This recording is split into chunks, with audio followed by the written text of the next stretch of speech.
어떻게 하면 예수를 말의 올무에 걸리게 할까 상의하고 자기 제자들을 헤롯 당원들과 함께 예수께 보내어 말하되, 선생님이여, 우리가 아노니 당신은 참되시고 진리로 하나님의 도를 가르치시며 아무도 꺼리는 일이 없으시니 이는 사람을 외모로 보지 아니하심이니이다.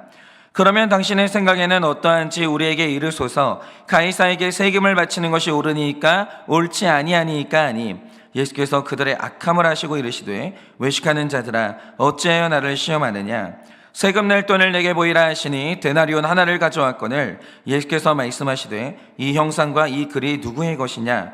이르되 가이사의 것이니이다. 이에 이르시되, 그런즉 가이사의 것은 가이사에게, 하나님의 것은 하나님에게 바치라시니 다 같이 읽겠습니다.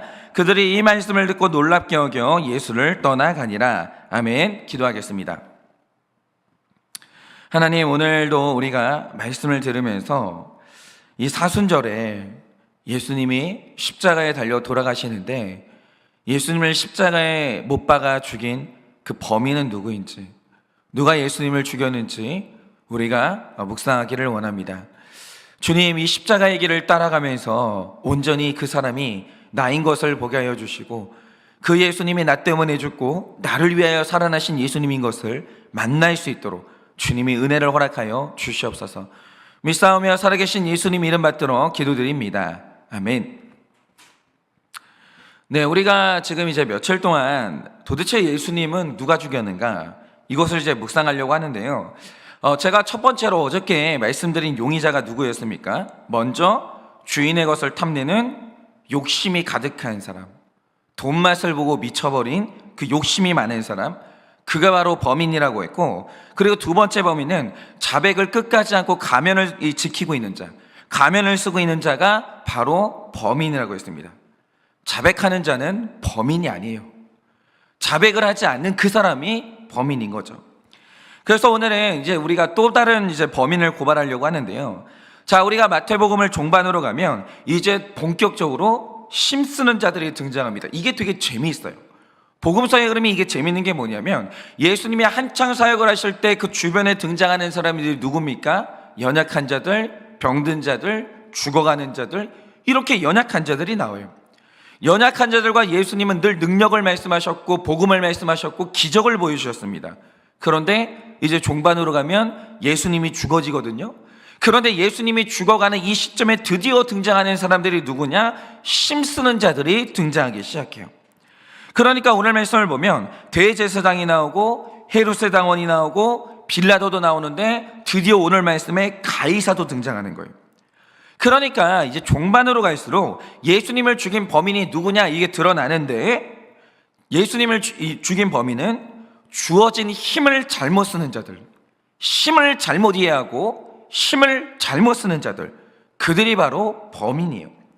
그러면 힘이라는 것을 어떻게 쓰는 것이 예수님을 죽이는 것인가? 자, 우리가 이것을 보려고 하는데요.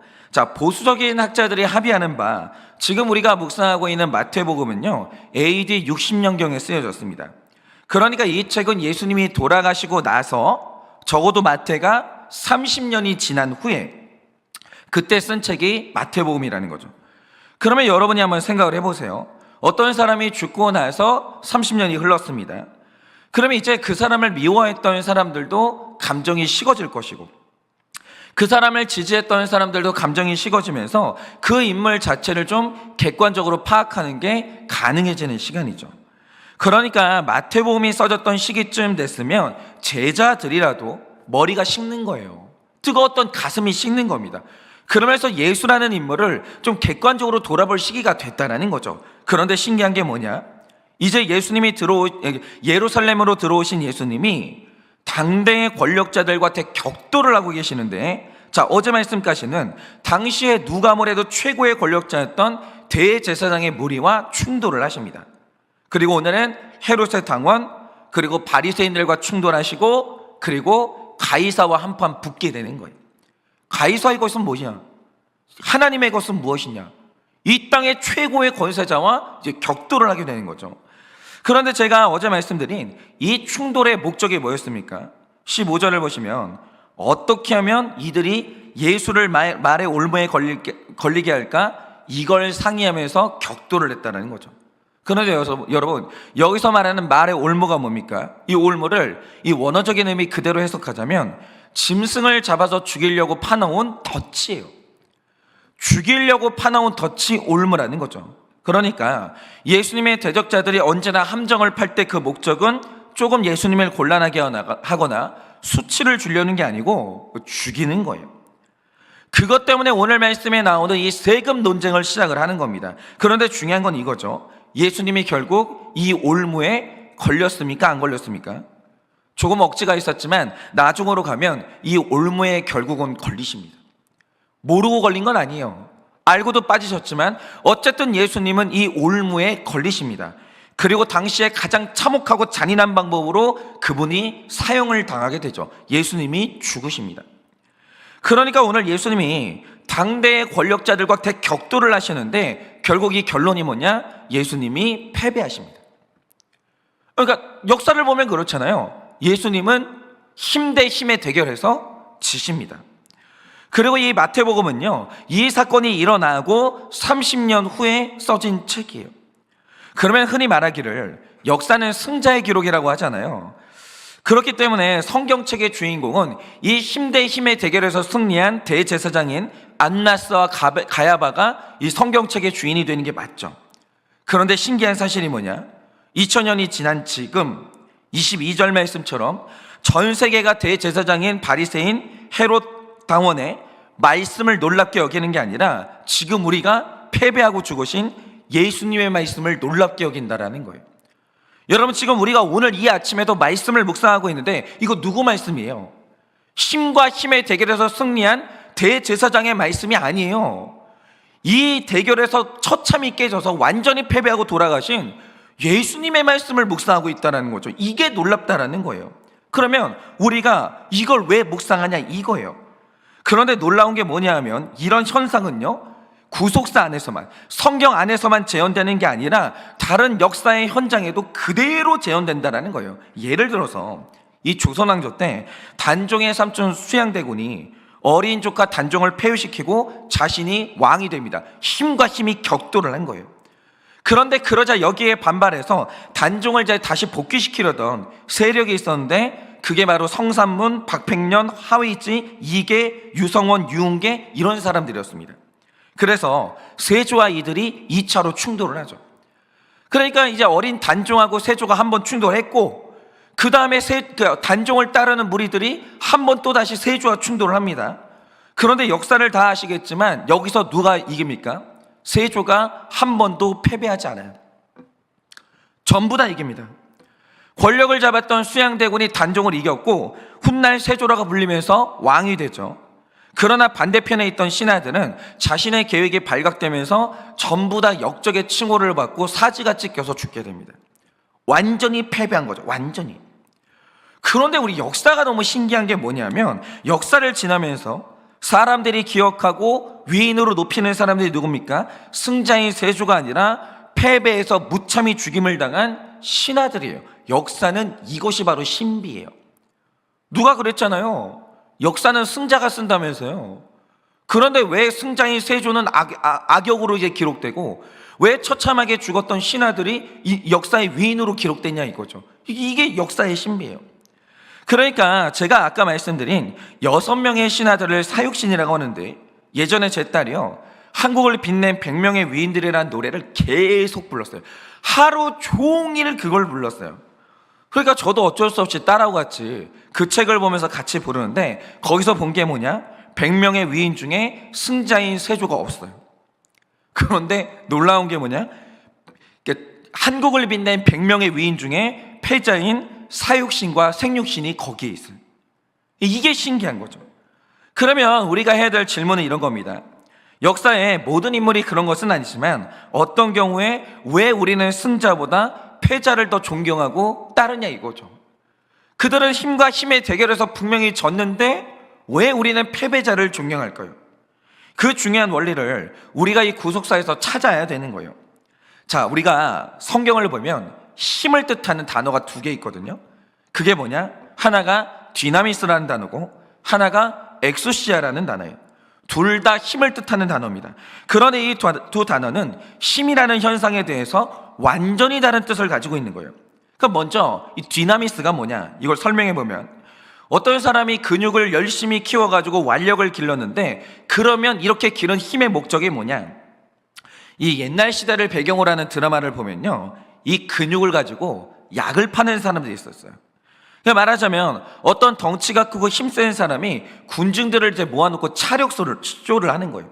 그 좋은 힘을 가지고 으아 이러면서 사과를 깨버리고 수박을 깨버리는 거죠.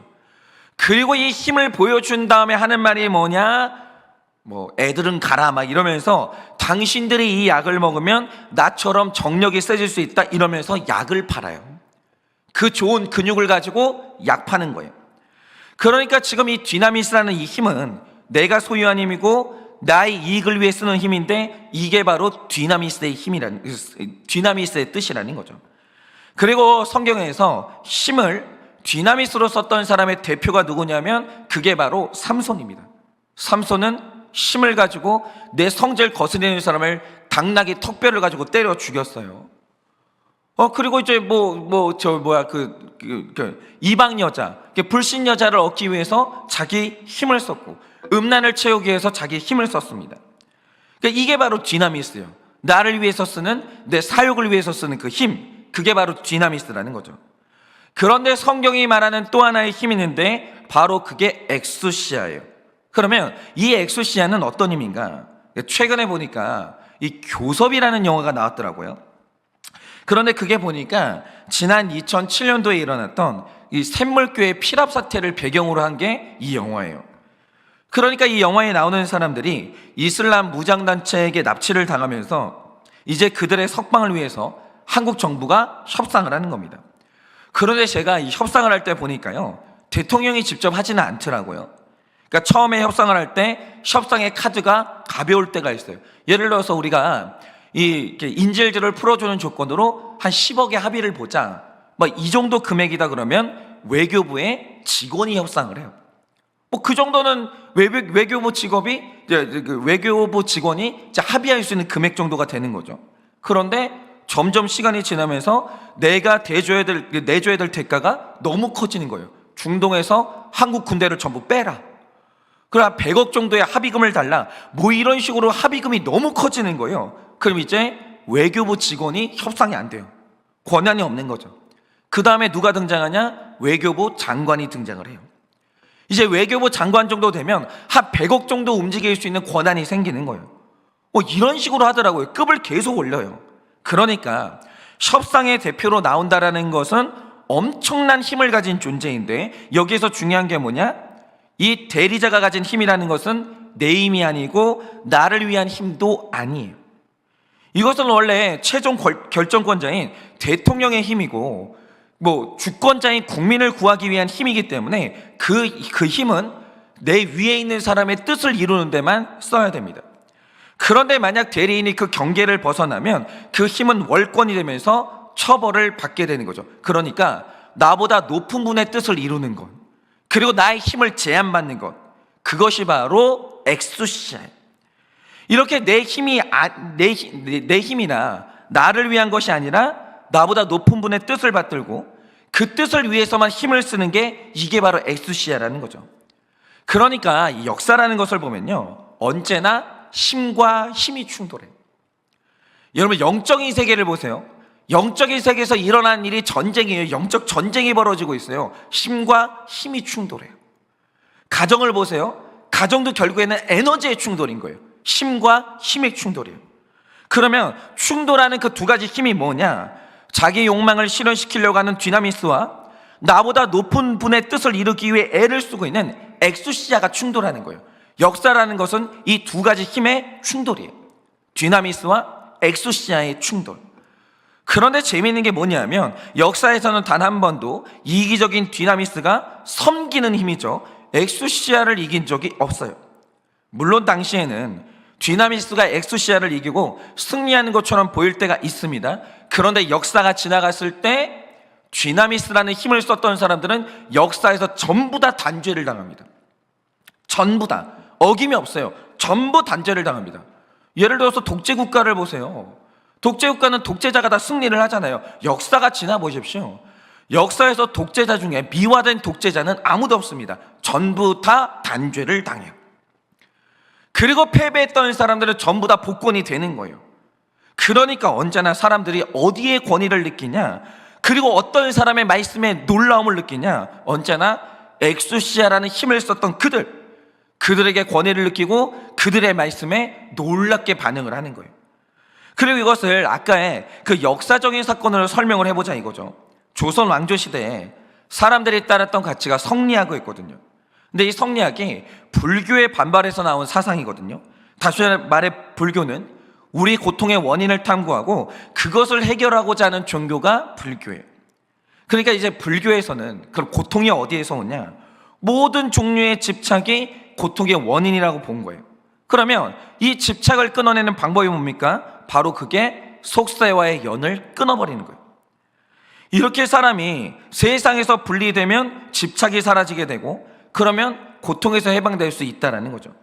그런데 조선 왕조의 기틀을 만들었던 정도전이요, 이런 불교 사상에 진절머리를 낸 거예요. 아니, 현실 세계를 보면 우리 자식들이 굶어 죽어가고 있고 전쟁이 끊어지지 않고 있고 엄청난 고통과 부패가 만연하고 있는데 지식인들과 종교인들이 세상과 연을 끊어버리는 거예요. 전부 다 산속으로 들어가 버린 거예요. 머리 깎고. 그러면 속세에 남은 백성들의 고통은 누가 해결해요? 누가 해결할 거예요? 그래서 이 정도전이 여기에 완전히 화가 나가지고 불교 사상은 현실성이 없다 이렇게 봤던 거예요.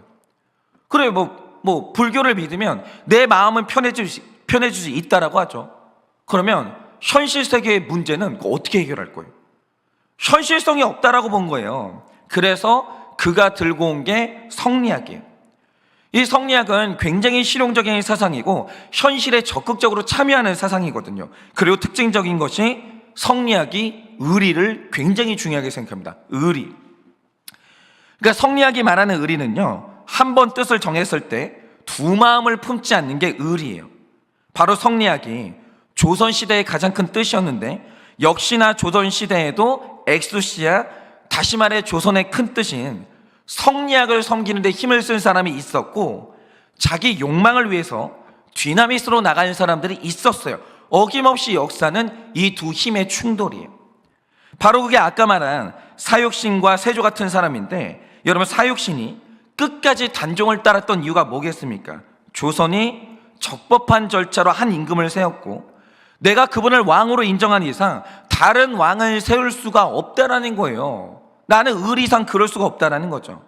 그러니까 이 의리가 뭐냐? 말하자면 이게 엑수시아예요. 반대로 세조에 대한 여러 가지 평가가 있지만 어쨌든 세조는 자신의 뜻을 펼치기 위해서 성리학의 가치를 뒤밟고 뒤나미스, 즉 자신의 완력과 야망으로 나갔거든요. 그래서 당시에는 세조의 뒤나미스가 이기는 듯 했죠. 그런데 시간이 지나고 나니까 사람들이 따르고 권위를 느낀 가치가 누굽니까?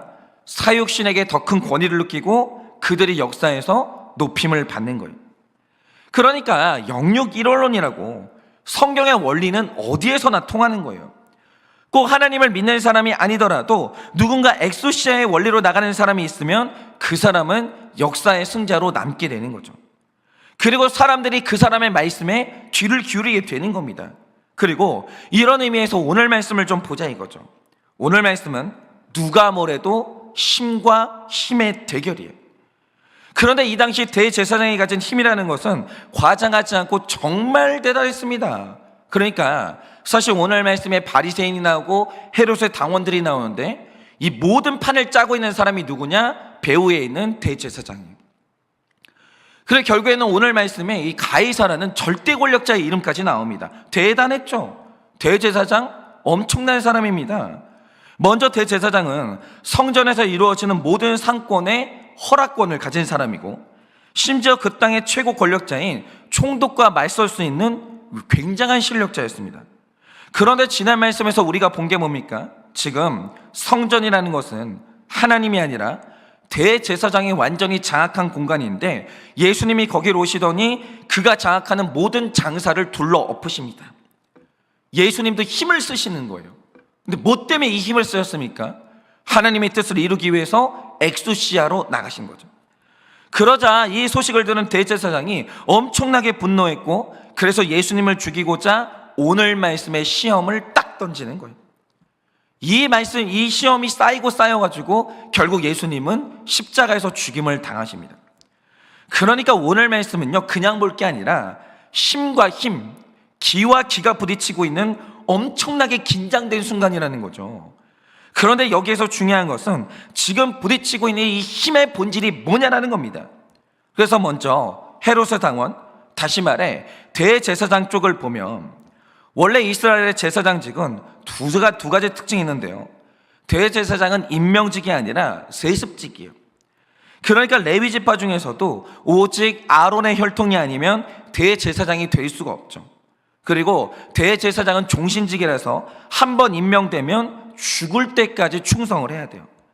그래서 원래 이 직분은요, 성직은 매매가 안 되는 거예요.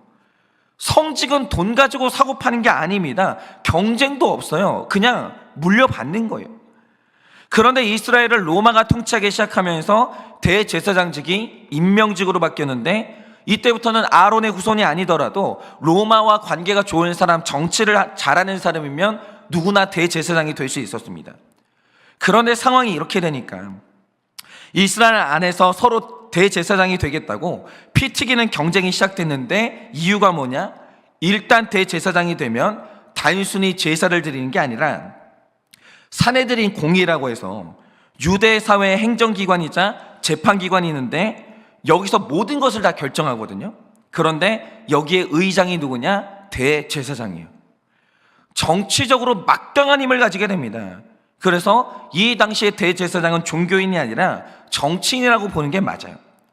그래서 일단 대제사장이 되는 사람은 성전과 관련된 모든 이권 사업을 다 결정할 수 있는데, 성전이라는 것은 마음만 먹으면 떼돈을 벌 수 있는 거예요. 그런데 역시나 이 당시에 대제사장이 정말 떼돈을 벌었습니다. 떼돈을. 황제가 안 부러웠어요. 너무 돈을 많이 벌었기 때문에.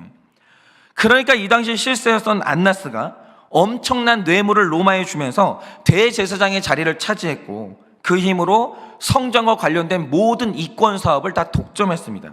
그래서 엄청난 돈을 벌었어요. 그러니까 이렇게 힘이 센 그 사람이 예수님을 결국 죽였던 이유가 뭐겠습니까? 거룩 때문에 죽인 게 아니에요. 안나스는 이 기득권을 놓을 수가 없는 거예요. 내가 성전에서 돈을 벌어야 되는데, 내 말 한마디로 이 사회가 좌지우지 돼야 되는데, 자꾸 예수님이 성전에서 장사를 못하게 하는 거예요. 자꾸 성전에서 기도를 시키는 거예요. 그게 문제였던 거예요. 성전은 장사를 해야 되는데 왜 기도를 시키냐 이거죠.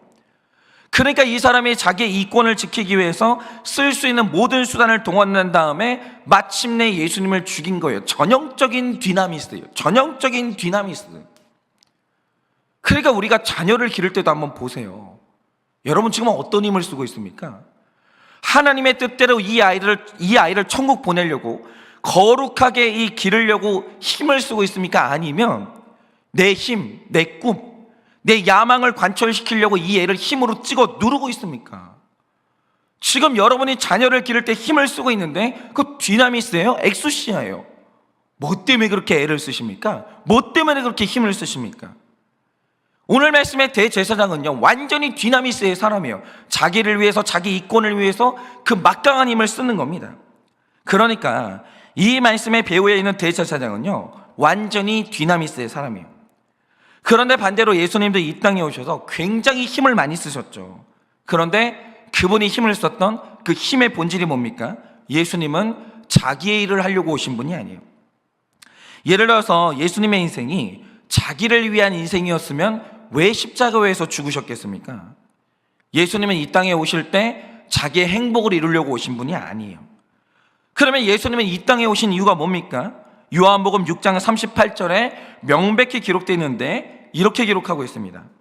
내가 하늘에서 내려온 것은 내 뜻을 행하려 함이 아니요 나를 보내신 이의 뜻을 행하려 함이니라 라고 했는데, 이게 바로 정확히 엑수시아예요. 정확히 엑수시아예요. 예수님을 사시는 날 내내 자기 메시지가 아니라 하나님이 주신 말씀을 전달했고, 어딘가를 갈 때 하나님이 원하시는 곳을 갔고 하나님이 원하시는 일을 이루는데 자기의 힘을 다 썼다라는 거죠. 그런데 이렇게 살다 보니 일어난 일이 뭡니까? 오늘 말씀처럼 뒤나미스로 사는 대제사장과 엑소시아로 사는 예수님이 충돌을 하는 거예요. 충돌을 하는 거죠. 그리고 이 충돌 가운데서 언뜻 보기에 이긴 것은 뒤나미스 같았고, 엑소시아로 나아갔던 예수님은 힘 한번 써보지 못하고 완벽히 패배한 것처럼 보였습니다. 그런데 이 사건이 일어나고 30년이 지났어요. 마태가 복음서를 씁니다. 그러면서 정말 이상한 일이 일어났는데 그게 뭡니까? 당시로서는 대제사장 안나스는 가장 높은 사람이고 엄청난 실력자였어요. 그런데 역사 속에, 성경에 이 사람의 말이 아름답게 기록된 구절이 하나도 없어요. 하나도.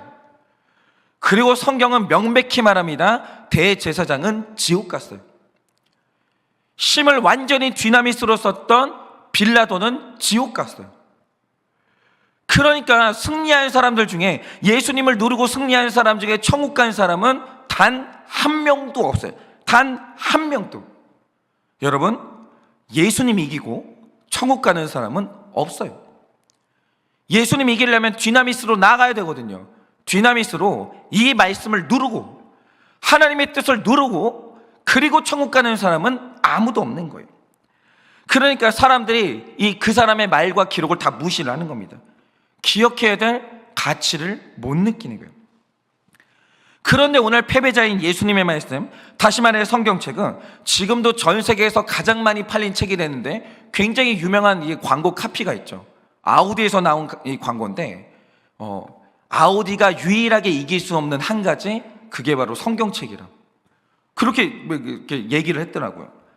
성경책이 지금까지 역사상 전 세계에서 가장 많이 팔린 책이 됐고, 지금도 수많은 사람들이 예수님 말씀대로 살아가려고 애를 쓰는데, 예수님이 누구예요? 패배자예요. 사형수예요.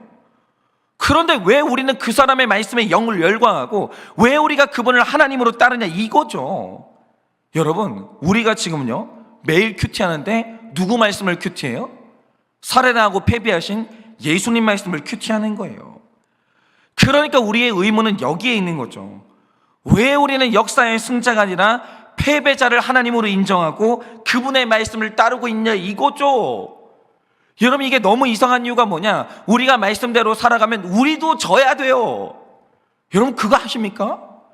여러분, 우리가 그리스도인으로 살고 예수님 말씀대로 살다 보면요, 뒤나미스로 나오는 사람한테 우리는 이길 수가 없는 거예요. 여러분도 죽어야 돼요. 여러분, 예수님이 오늘도 말씀하시기를 뭡니까? 십자가로 못 박지 말고 못 박히라는 거예요. 도대체 우리는 왜 이 말씀을 따르냐, 이거예요. 왜 여기에 권위를 느끼냐, 이거죠.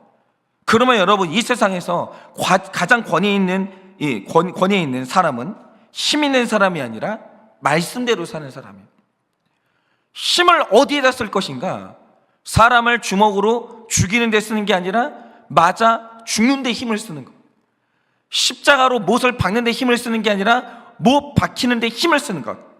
혈기를 터트리는 데 힘을 쓰는 게 아니라 혈기를 누르는 데 힘을 쓰는 것. 그게 바로 우리가 나아가야 될 힘인데, 그 사람이 결국에 승리를 한다는 거죠. 바로 여기서 우리 성도님들이 얻을 수 있는 답이 있어요. 가끔 어떤 성도님들을 만나면 이런 말씀 하시는 분들이 있습니다. 한 가정에 불신자 배우자가 있고 믿는 내가 있어요. 서로 작용하는 힘이 다른 거예요. 여러분, 이걸 아셔야 돼요. 내가 만약에 불신자와 한 집에서 살아간다, 둘 다 힘이 있죠. 내 안에서 역사하는 힘의 성격이 완전히 다르다는 것을 아셔야 돼요. 여러분, 목사님을 만나면 항상 하는 말이 뭡니까? 믿는 사람이 회개해요. 믿는 사람은요, 논리로 찍어 누르는 사람이 아니에요. 믿는 사람이 회개해야 되고, 믿는 사람이 양보하고, 믿는 사람이 저주라는 거예요. 예를 들어서 불신 배우자가 이게 혈기를 내면 믿는 사람들로 같이 뒤나미스 혈기로 나가는 게 아니라는 거예요. 우리 안에서 역사하는 힘은 그게 아니에요. 혈기 앞에서 우리가 써야 될 힘이 뭐냐? 우리는 죽는 힘이에요. 죽기 위해 이를 악물고 죽는데 우리 인생을 바치는 거예요. 만약에 상대방이 욕을 한다, 같이 욕하지 말고 그 욕을 잘 들어주는 거예요. 그런데 이렇게 사는 것도 하루 이틀이지, 계속해서 이렇게 살다 보면 어느 날 억울해서 돌아버릴 것 같은 거예요. 내가 왜 이렇게 살아야 되나? 이해가 안 가는 거예요. 내가 멍청해서 져주는 게 아니에요. 내가 힘이 없어가지고 지는 게 아니에요. 나도 힘이 있어요. 나도 똑똑해요. 내가 왜 맨날 사과해야 돼요? 왜 둘이 싸우면 왜 맨날 내가 회개해야 돼요? 왜 나는 혈기도 못 내고 살아야 돼요? 너무나 힘든 날이 오죠. 내가 무슨 부귀영화를 보겠다고 이런 핍박을 받나? 예수 믿는 게 뭐 죄인가? 내가 왜 이러고 살아야 되나? 그런데 오늘 말씀이 말해주는 게 뭡니까? 혈기가 디나미스예요. 여러분, 디나미스로 살아가서 여러분 예수를 죽인 사람은 있어도 예수와 함께 부활하는 사람은 아무도 없었어요. 디나미스가 예수 죽이는 힘이에요. 여러분, 혈기라는 것은 대표적인 디나미스인데, 혈기를 혈기로 맞서면 내가 이기는 게 아니라 예수가 이기는 게 아니라 둘 다 예수 죽이는 거예요. 둘 다. 디나미스에서 이 구원이 일어나는 경우는 없다라는 거예요. 혈기와 혈기가 부딪히면 이겨도 진 거예요. 예를 들어서 어떤 가정에 혈기로 맞서는 엄마 아빠가 있다라고 하죠. 그 둘 중에 하나가 이겼다고 하죠. 그런데 이렇게 한다 한들 그 혈기의 전쟁을 보고 예수 믿는 자녀가 있냐? 없어요. 왜냐? 혈기와 혈기가 격돌할 때 결국 죽는 것은 예수예요. 여러분, 혈기를 내는 아빠, 혈기를 내는 엄마가 있다라고 하죠. 그 혈기를 내는 엄마 아빠를 보면서 예수가 보이는 자녀가 있냐? 없습니다. 없어요. 여러분, 그걸 아셔야 돼요. 혈기를 내면 속이 시원하겠죠. 내가 이겼어요. 아주 그냥 논리를 가지고 이 남편 이 아내 집 밟아줬어요. 결과가 뭔지 아십니까? 애들이 예수를 안 믿어요. 왜냐? 엄마 아빠가 그 혈기를 가지고 내가 들었던 말씀을 못을 박아버렸거든요. 내가 믿는 믿음을 못을 박아버렸거든요. 그분들이요, 예수를 죽이는 거예요. 그걸 본 거예요. 그런데 혈기 있는 엄마 아빠 밑에서 누가 예수를 믿어요? 여러분, 목사님이 혈기 내잖아요. 자녀들 다 하나님 떠나요. 장로님, 권사님이 혈기 내잖아요. 애들이 하나님 없대요. 다 떠나요. 디나미스는요, 결국 내가 이기는 게 아니에요. 내가 예수를 십자가에 못 박는 힘인 거예요. 디나미스는 혈기를 이기는 방법이 뭐냐? 그래서 엑수시아로 나아가는 거예요. 여러분, 어떤 아버지가 혈기를 막 낸다고 하죠. 근데 그 집에 자녀가 예수 믿게 됐어요. 이유가 뭔지 아십니까? 엄마가 죽도록 그 아버지를 섬기는 거예요. 그 아버지를 사랑하는 거예요. 근데 이상하죠? 엄마가 밟혀요. 엄마가 패배해요. 근데 자녀들은 거기에서 살아계신 하나님의 능력을 보는 거예요. 그게 바로 엑수시아예요. 그게 엑수시아라는 거죠. 혈기 내는 사람에 대한 하나님의 뜻이 뭡니까? 누군가 너의 오른편 뺨을 치거든 왼쪽 뺨도 돌려대라는 거예요. 이게 언뜻 보면 이해가 안 가죠. 근데 이 말 뜻이 뭐냐? 디나미스의 힘에 대해서 엑수시아, 다시 말해 하나님의 말씀에 순종하는 순교의 힘으로 나아가라는 거예요. 바로 거기에서 이 구원이 일어나는 거예요. 사랑으로 나아가라는 거죠.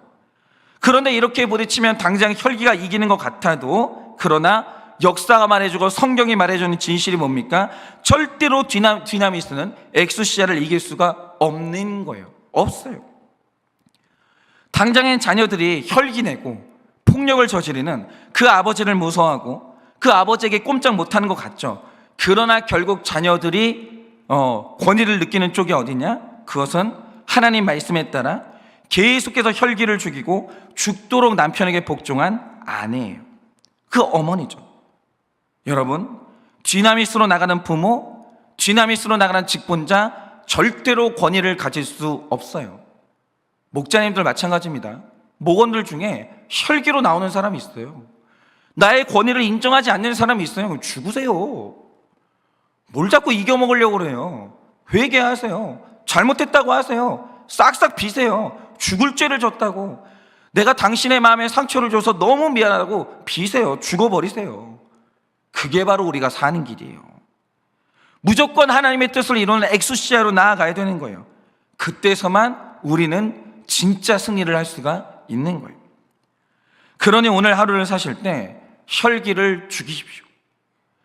우리가 만약에 힘을 써야 된다, 그 힘을 써야 되는 유일한 방법이 뭐냐? 유일한 방향이 뭐냐? 혈기를 죽이는데 애를 쓰시고 힘을 쓰세요. 그리고 말씀에 순종하셔서 하나님이 주신 말씀의 권위로 결국에는 모든 것을 이기는 여러분 되시기를 예수님의 이름으로 축원을 드립니다. 제가 이 시간에 기도하고 축도함으로 마치겠습니다. 기도하겠습니다. 주님, 지난날 나는 절대로 지지 않고 늘 내가 승리하면서 그렇게 살아왔습니다. 그런데 그렇게 이기고 또 이기면서 살아왔더니 내 자녀도 교회를 떠나고 내 배우자도 교회를 떠나고 내 곁에 남은 것이 아무것도 없습니다. 그러나 주님, 지난날 저는 저희 어머니와 아버지가 도대체 왜 저렇게 살아가는지, 왜 예수 믿는다고 사명 감당한다는 이유로 저렇게 가난하게 사는지, 왜 맨날 미안하다는 말을 입에 달고 사는지 이해를 할 수가 없었습니다.